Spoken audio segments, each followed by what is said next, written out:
അപ്പോൾ വീണയ്ക്ക് അറിയാവുന്ന എത്ര ആസനാസ് ഉണ്ട്? അയ്യോ, ഞാൻ ഇതിലൊക്കെ വളരെ മടിച്ചിയും വളരെ ചുരുങ്ങിയ വിവരമുള്ള ആളുമാണ്. അതുകൊണ്ട് തന്നെ എനിക്ക് ഇത്തരം കാര്യങ്ങളെ വീണയ്ക്ക് ഏറ്റവും ഇഷ്ടമുള്ള ആസന ഏതായിരിക്കും?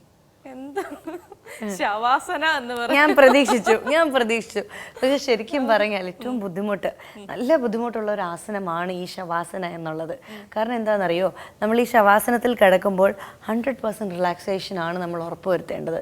ഇല്ലെങ്കിൽ you are not doing it right. കറക്റ്റായിട്ടല്ല ചെയ്യുന്നത്. കാരണം നമ്മളിപ്പോൾ പലപ്പോഴും നമ്മൾ ബെഡിൽ കിടക്കുന്ന പൊസിഷൻ എന്ന് പറഞ്ഞാൽ ഒരു സൈഡിൽ ചരിവ്, അല്ലെങ്കിൽ ഒരു കാല് മാത്രം നമ്മൾ റിലാക്സ്, ഒരു കാല് ഇങ്ങനെ പൊക്കി വെക്കും. ശരിക്കും പാദങ്ങൾ വിട്ട്, അതായത് പാദങ്ങൾ ഇങ്ങനെ രണ്ട് സൈഡിൽ കിടക്കണം. പാദങ്ങളിൽ ഒരു സാധനം, ഒരു മസിൽ പോലും പാദങ്ങളിലെ സ്ട്രെച്ച് ചെയ്യാൻ പാടില്ല. അങ്ങനെ റിലാക്സ് ആയിട്ട് കിടക്കണം.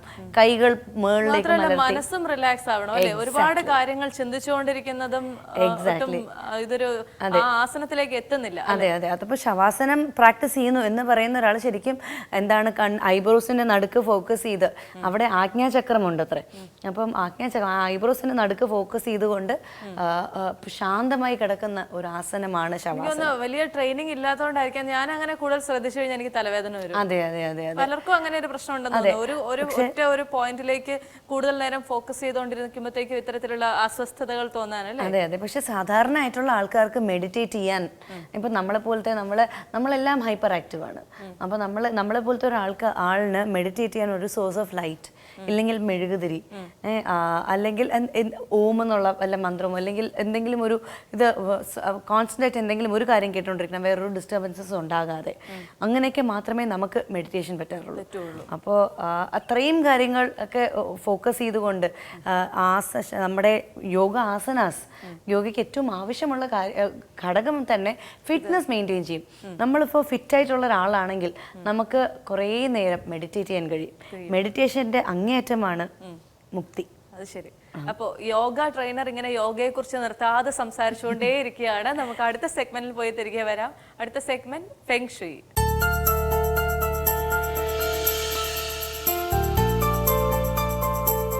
നമസ്കാരം. ലേഡീസ് അവറിന്റെ ഫെങ് ഷുയി സെഗ്മെന്റിലേക്ക് എല്ലാ പ്രിയപ്പെട്ട പ്രേക്ഷകർക്കും സ്വാഗതം. ചൈനീസ് വാസ്തുവിദ്യാ സംബന്ധമായ നിങ്ങളുടെ സംശയങ്ങൾക്ക് മറുപടി നൽകുന്നത് Tejas feng shui director doctor Shaji K നായരാണ്. നമുക്ക് സ്വാഗതം ചെയ്യാം. സ്വാഗതം സർ. കഴിഞ്ഞ എപ്പിസോഡിൽ നമ്മൾ പ്രധാനമായിട്ടും ഒരു ലാൻഡ് എങ്ങനെ സെലക്ട് ചെയ്യാം, അവിടുത്തെ വീട് വയ്ക്കുമ്പോൾ ഇത്തരം കാര്യങ്ങൾ ശ്രദ്ധിക്കണം എന്നൊക്കെ സംസാരിച്ചിരുന്നു. അപ്പോൾ പ്രധാനമായിട്ട് ഒരു വീട് എന്ന് പറയുമ്പോൾ ആളുകൾ ഉടൻ അതിനോട് അനുബന്ധമായിട്ട് വരുന്ന കാര്യങ്ങളാണ് സെപ്റ്റിക് ടാങ്ക് നിർമ്മാണം, അതുപോലെ തന്നെ ഒരു കിണർ ഉണ്ടാക്കുക എന്നൊക്കെ ഉള്ളത്. അപ്പോൾ ഇത്തരം കാര്യങ്ങൾ, ഒരു കിണർ ഉണ്ടാക്കുമ്പോൾ അല്ലെങ്കിൽ കിണർ നിർമ്മിക്കുമ്പോൾ, കുഴിക്കുമ്പോൾ, അല്ലെങ്കിൽ ഒരു സെപ്റ്റിക് ടാങ്ക് എവിടെ വെക്കണം, ഇത്തരം കാര്യങ്ങളിലൊക്കെ ഫെങ് ഷുയി പ്രകാരം എന്തൊക്കെ കാര്യങ്ങളാണ് ശ്രദ്ധിക്കേണ്ടത്? 100% ഫെങ് ഷുയി അതിനകത്ത് ശ്രദ്ധിച്ചേ പറ്റുള്ളൂ. കാരണം വെച്ചാൽ നമ്മൾ സാധാരണ ഇന്ത്യൻ വാസ്തു അനുസരിച്ച് നമ്മളൊരു വീട് വെച്ച് തുടങ്ങുമ്പോൾ, കഴിഞ്ഞ എപ്പിസോഡിൽ ഞാൻ പറഞ്ഞായിരുന്നു, ആ വീടിൻ്റെ പ്രായത്തെക്കുറിച്ച് അതിന് സൂട്ടബിൾ ആയിട്ടുള്ള പ്രായം അനുസരിച്ചുള്ള വീടായിരിക്കണം നമ്മൾ സെലക്ട് ചെയ്യേണ്ടത്. അതിൽ നമ്മൾ ഇതൊക്കെ കെട്ടിത്തുടങ്ങുമ്പം ആദ്യം ലാൻഡ് സെലക്ട് ചെയ്യുമ്പോൾ തന്നെ അതിനകത്ത് കിണറിൻ്റെ സ്ഥാനം നമ്മൾ കാണാറുണ്ട്. നമ്മൾ നമ്മളതിൻ്റെ കിണറിൻ്റെ സ്ഥാനം കണ്ടതിന് ശേഷം മാത്രമാണ് നമ്മൾ ബേസ്മെൻറ്റ് നമ്മൾ റെഡിയാക്കുന്നത്. അപ്പോൾ ഇന്ത്യൻ വാസ്തു അനുസരിച്ചാണെങ്കിൽ എപ്പോഴും നോർത്ത് ഈസ്റ്റ് ഭാഗം അവിടെയാണ് കിണറിന് ഏറ്റവും നല്ല സ്ഥാനം. ഫെങ് ഷുയി മുഖേനയും ഏകദേശം അവിടെയാണ് അതിൻ്റെ സ്ഥാനം വരുന്നത്, നോർത്ത് ഈസ്റ്റ്. അപ്പോൾ എന്തുകൊണ്ടാണ് ഈ നോർത്ത് ഈസ്റ്റ് എപ്പോഴും ഒരു ലാൻഡ് എപ്പോഴും സെലക്ട് ചെയ്യുമ്പോൾ ഇന്ത്യൻ വാസ്തു അനുസരിച്ച് കിഴക്കോട്ട് ചരിഞ്ഞതും വടക്കോട്ട് ചരിഞ്ഞ ഭൂമിയൊക്കെ ആയിരിക്കണം എന്നൊക്കെ പറയാറുണ്ട്. കാരണം അപ്പോൾ ആ നീരൊഴുക്ക് നമുക്ക് ഏത് രീതിയിലാണ് ഭൂമിക്കടിയിൽ കൂടെയുള്ള ജലസഞ്ചാരം നമുക്ക് കാൽക്കുലേറ്റ് ചെയ്യാൻ പറ്റും. അപ്പോൾ അതനുസരിച്ച് ഏറ്റവും കൂടുതൽ ജലം കിട്ടുന്ന സ്ഥലം എവിടെയാണ് എന്ന് നമുക്ക് കണ്ടുപിടിക്കാം. അവിടെ ആയിരിക്കണം കിണർ കുഴിച്ചു കഴിഞ്ഞാൽ ഒത്തിരി വെള്ളം നമുക്ക് അവിടെ നിന്ന് കിട്ടും. അപ്പം ആ രീതി അനുസരിച്ച് നമുക്ക് കിണറിൻ്റെ സ്ഥാനം നമുക്ക് കണ്ടുപിടിക്കാൻ പറ്റും. മാത്രമല്ല സെപ്റ്റിക് ടാങ്കിൻ്റെ കാര്യം അത് വളരെ ശ്രദ്ധിച്ചു വേണം നമ്മൾ ചെയ്യുവാനുള്ളത്. കാരണം ആ വീട്ടിലുള്ള ഗ്രഹനാഥനോ അല്ലെങ്കിൽ ഗ്രഹനാഥനിക്കോ ഏറ്റവും കൂടുതൽ പോസിറ്റീവ് എനർജി കിട്ടുന്ന ഭാഗത്ത് സെപ്റ്റിക് ടാങ്ക് കൊണ്ടുവച്ച് കഴിഞ്ഞാൽ ഗുണത്തേക്കാളേറെ ദോഷം ചെയ്യും. അപ്പോൾ അവർക്ക് ഏറ്റവും കൂടുതൽ നെഗറ്റീവ് എനർജി കിട്ടുന്ന സ്ഥലം എവിടെയാണോ അവിടെ വേണം സെപ്റ്റിക് ടാങ്ക് നമുക്ക് റെഡിയാക്കുവാൻ വേണ്ടി. എന്ന് പറഞ്ഞുകൊണ്ട് ഏറ്റവും കൂടുതൽ നെഗറ്റീവ് എനർജി കിട്ടുന്നത് സൗത്ത് വെസ്റ്റ് കന്നിമൂല ഭാഗത്താണെങ്കിൽ അവിടെ കൊണ്ട് സെപ്റ്റിക് ടാങ്ക് വയ്ക്കുവാനല്ല പറഞ്ഞത്. അത് ഇന്ത്യൻ വാസ്തു അനുസരിച്ച് ആ ഭാഗത്തൊന്നും സെപ്റ്റിക് ടാങ്ക് വരാൻ പാടില്ല. ആ രീതി അനുസരിച്ച് കിണറൊക്കെ വരുന്നുണ്ട്. കന്നിമൂല സ്ഥാനത്ത് കിണർ വരുന്നുണ്ട്. കാരണം കിണർ വന്നുകൂടാ എന്നൊന്നും പറഞ്ഞിട്ടില്ല. കിണർ ഇഷ്ടംപോലെ വീടുകളിൽ, പഴയ വീടുകളിലൊക്കെ ആ ഭാഗത്ത് കിണർ വന്നിട്ടുണ്ട്. പക്ഷേ കെയർ ചെയ്യണം. നമുക്ക് അത്രത്തോളം ശ്രദ്ധിച്ച് മാത്രമേ ആ കിണറിനെ കൈകാര്യം ചെയ്യാൻ പാടുള്ളൂ. വളരെ കെയർ ചെയ്ത കിണർ കൈകാര്യം ചെയ്യേണ്ടതാണ് കന്നിമൂല ഭാഗത്തെ കിണർ. അപ്പോൾ അത് പഴയ വീടുകളിലൊക്കെ, ഒത്തിരി വീടുകളിലൊക്കെ ഞാനത് കണ്ടിട്ടുണ്ട്. നമ്മളൊക്കെ റെമഡികൾ ചെയ്ത് കൊടുത്തിട്ടുമുണ്ട്. അപ്പോൾ സെപ്റ്റിക് ടാങ്ക് വരുന്ന പോയിന്റുകൾ വളരെ ഒന്ന് ശ്രദ്ധിക്കേണ്ടതായിട്ടുണ്ട്. അതിൽ ഏറ്റവും നമുക്ക് വടക്ക് ഭാഗത്തൊക്കെ സെപ്റ്റിക് ടാങ്ക് വരാം. അതേപോലെ തന്നെ വടക്ക് പടിഞ്ഞാറ്, അല്ലെങ്കിൽ പടിഞ്ഞാറ് ഭാഗത്തിൻ്റെ നമ്മൾ ടോട്ടൽ ലെങ്ത് എടുത്തിട്ട് അതിൻ്റെ പകുതിയിൽ നിന്ന് വടക്ക് ഭാഗത്തോട്ട് ശ്രദ്ധിക്കുക. വീടിൻ്റെ പടിഞ്ഞാറ് ഭാഗത്ത് ടോട്ടൽ ലെങ്ത് എടുക്കുക.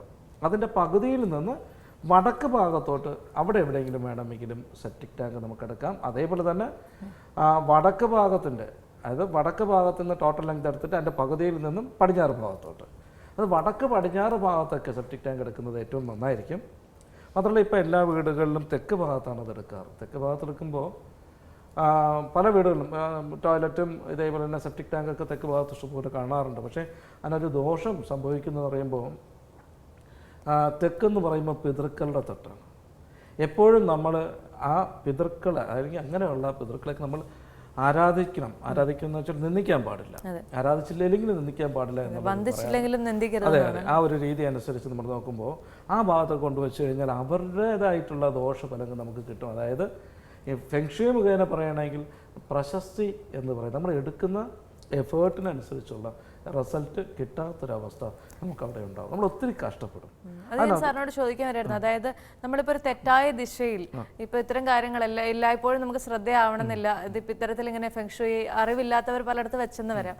അങ്ങനെ വരുമ്പോൾ ഉണ്ടാകുന്ന നെഗറ്റീവ് എഫക്ട്സ് എന്തൊക്കെയാണ്, അല്ലെങ്കിൽ അയാൾക്ക് ഉണ്ടാകാൻ സാധ്യതയുള്ള ഒരു അപകടങ്ങൾ എന്തൊക്കെയാണ്? അതാ ഞാൻ ഇപ്പം പറഞ്ഞത്. നമ്മളിപ്പോൾ ഈ സെപ്റ്റിക് ടാങ്ക് കൊണ്ടുപോയി നമ്മുടെ വീട്ടിൻ്റെ തെക്ക് ഭാഗത്ത് വയ്ക്കുകയാണെങ്കിൽ ആ വീട്ടിലുള്ള ആൾക്കാർക്ക് തൊഴിലല്ല, നമുക്ക് എടുക്കുന്ന എഫേർട്ട്, കാരണം തൊഴിലൊക്കെ ഉണ്ടാവും, നമ്മൾ കഷ്ടപ്പെടുന്നതിനനുസരിച്ചുള്ള റിസൾട്ട് നമുക്ക് കിട്ടാത്ത ഒരവസ്ഥയായിരിക്കും അതിനകത്തുണ്ടാവുന്ന. ഒത്തിരി നമ്മൾ കഷ്ടപ്പെട്ടാലും ആ റിസൾട്ട് ഉണ്ടാവത്തില്ല. മാത്രമല്ല ആൾക്കാരുടെ ഇടയിൽ ഒരു പ്രശസ്തി ഉണ്ടാവത്തില്ല, മറ്റുള്ള ആൾക്കാർ നമ്മളെ മോശക്കാരനായിട്ട് ചിത്രീകരിക്കും. ഇങ്ങനെയുള്ള അവസ്ഥകളൊക്കെ തെക്ക് ഭാഗത്തൊക്കെ ഈ സെപ്റ്റിക് ടാങ്കോ അങ്ങനെ എന്തെങ്കിലും ടോയ്ലറ്റൊക്കെ വന്നു കഴിഞ്ഞാൽ അതുണ്ടാവും. എന്നാൽ വടക്ക് പടിഞ്ഞാറ് സെപ്റ്റിക് ടാങ്ക് വരാമെന്ന് വെച്ച് കഴിഞ്ഞാൽ അതിലും ദോഷമുണ്ട്. കാരണം വീട്ടിലുള്ള കുഞ്ഞുങ്ങളില്ലാതിരിക്കുന്ന ദമ്പതിമാരുടെ വീടുകളിലൊക്കെ അത് പ്രശ്നമാണ്. കാരണം വടക്ക് പടിഞ്ഞാറ് ഭാഗത്ത് സെപ്റ്റിക് ടാങ്ക് വന്നു കഴിഞ്ഞാൽ കുട്ടികളുണ്ടാവില്ല, അങ്ങനെയൊക്കെ പറയാറുണ്ട്. പക്ഷെ വീട്ടിൽ നിന്നും മിനിമം ഒരു 2 മീറ്ററെങ്കിലും മാറി വേണം ആ ഒരു ടാങ്ക് നമ്മൾ ഈ വടക്ക് പടിഞ്ഞാറ് കോർണറിൽ കൊണ്ടൊരിക്കലും വയ്ക്കാൻ പാടില്ല. ഒന്നുകിൽ വടക്ക് പടിഞ്ഞാറിൻ്റെ വടക്കോട്ട് മാറി, അല്ലെങ്കിൽ വടക്ക് പടിഞ്ഞാറിൻ്റെ പടിഞ്ഞാറോട്ട് മാറി, പടിഞ്ഞാറിൻ്റെ പകുതിയിൽ നിന്ന് വടക്കോട്ട് മാറി. അപ്പം അതിനൊരു കറക്റ്റായിട്ടുള്ള സ്ഥാനമുണ്ട്. ആ സ്ഥാനം അനുസരിച്ച് അവിടെ നമ്മൾ ചെയ്ത് കഴിഞ്ഞാൽ വളരെ നല്ലൊരു മാറ്റം ഉണ്ടാകും. പിന്നെ എപ്പോഴും കിഴക്കോട്ട് ദർശനമുള്ള വീടുകളൊക്കെ ആണെങ്കിൽ അതിന് കിച്ചൺ വരുന്നത് എപ്പോഴും സൗത്ത് ഈസ്റ്റിലായിരിക്കും, നമ്മുടെ അഗ്നികോണിലായിരിക്കും, തെക്ക് കിഴക്ക് ഭാഗം. അപ്പോൾ അതിനകത്ത് അവിടുന്ന് സിങ്കിൽ നിന്നൊക്കെ വരുന്ന ആ ഒരു വേസ്റ്റ് വാട്ടറൊക്കെ പോകാൻ വേണ്ടി അവിടെയും ചെറിയൊരു ടാങ്കൊക്കെ ഇവർ സെറ്റ് ചെയ്യാറുണ്ട്. അങ്ങനെ ടാങ്കൊക്കെ സെറ്റ് ചെയ്യുമ്പോൾ കറക്റ്റ് തെക്ക് ഭാഗത്തല്ല സെറ്റ് ചെയ്യേണ്ടത്, കിഴക്ക് ഭാഗത്ത് സെറ്റ് ചെയ്യാം. കിഴക്ക് സെറ്റ് ചെയ്യുന്നതെന്ന് പറയുമ്പോൾ ആ തെക്ക് കിഴക്ക് മൂലയിൽ നിന്നും അല്പം കിഴക്കോട്ട് മാറി, അത് ആ കിഴക്ക് ഭാഗത്തു നിന്ന് ടോട്ടൽ ലെങ്ത് എടുത്തു കഴിഞ്ഞാൽ പകുതിയിൽ നിന്ന് തെക്കോട്ട് മാറി എന്ന് വേണം പറയാം. അപ്പം ആ ഭാഗത്ത് ആ ടാങ്ക് അവിടെ എടുത്തു കഴിഞ്ഞാൽ നമുക്ക് അതിനുള്ള ദോഷം കുറേയൊക്കെ നമുക്ക് മാറ്റം ഉണ്ടാവും.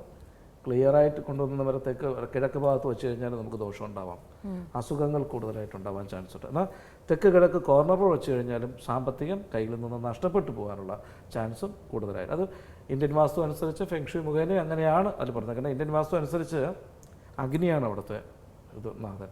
അപ്പോൾ നമ്മൾ അവിടെ കൊണ്ടുവന്നൊരു ജലം വയ്ക്കുമ്പോൾ അത് രണ്ടും നെഗറ്റീവായിട്ടുള്ള ഒരു എഫക്റ്റ് നമുക്ക് അവിടെ ഉണ്ടാവാൻ ചാൻസ് കൂടുതലുണ്ട്. ഇന്ത്യൻ വാസ്തു അനുസരിച്ച് പറയുമ്പോൾ ആണെങ്കിൽ വീട്ടിലുള്ള സ്ത്രീകൾക്കൊക്കെ ഒത്തിരി ഒത്തിരി അഹങ്കാരം ഉണ്ടാവും എന്നൊക്കെയാണ് പറയാം. ഈ കന്നിമൂല ഭാഗത്ത് കിണർ വരികയോ ഈ അഗ്നികോളിൽ കിണർ വരികയൊക്കെ ചെയ്യുമ്പോൾ അങ്ങനെ പറയാറുണ്ട് ഇന്ത്യൻ വാസ്തു അനുസരിച്ച്. പിന്നെ ഫെങ്ഷുയി മുഖേന അവിടെ കിണർ വരാം. അതിനകത്ത് വരുന്നതെന്ന് വെച്ച് കഴിഞ്ഞാൽ മരമാണ് അവിടുത്തെ ധാതു, അപ്പോൾ ജലസാന്നിധ്യം അവിടെ കൂടുതലായിട്ടാവാം.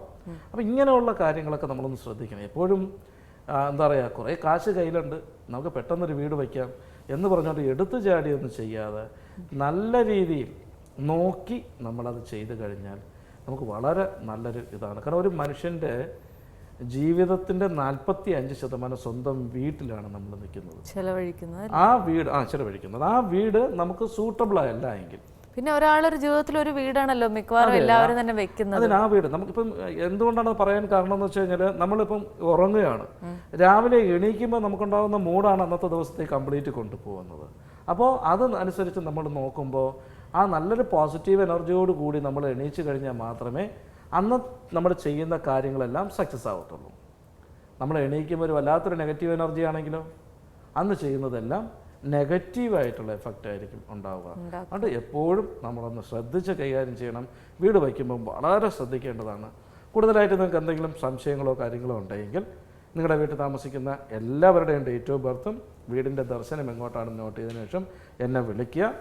എന്നെ നേരിട്ട് കാണണമെന്ന് ആഗ്രഹമുള്ളവരാണെങ്കിൽ വെഞ്ഞാറമൂട്, തിരുവനന്തപുരം ഡിസ്ട്രിക്റ്റിൽ വെഞ്ഞാറമൂട് ഇലഞ്ഞിക്കാവ് ശ്രീ ചാമുണ്ഡി ദേവി കുബേരക്ഷേത്രമുണ്ട്. കേരളത്തിലെ ആദ്യത്തെ കുബേരക്ഷേത്രമാണ്. ഞായർ, തിങ്കൾ, ചൊവ്വ ദിവസങ്ങളിൽ ഞാൻ അവിടെ ഉണ്ടാവും. അവിടെ വന്നു കഴിഞ്ഞാൽ കാണാം. നമസ്കാരം.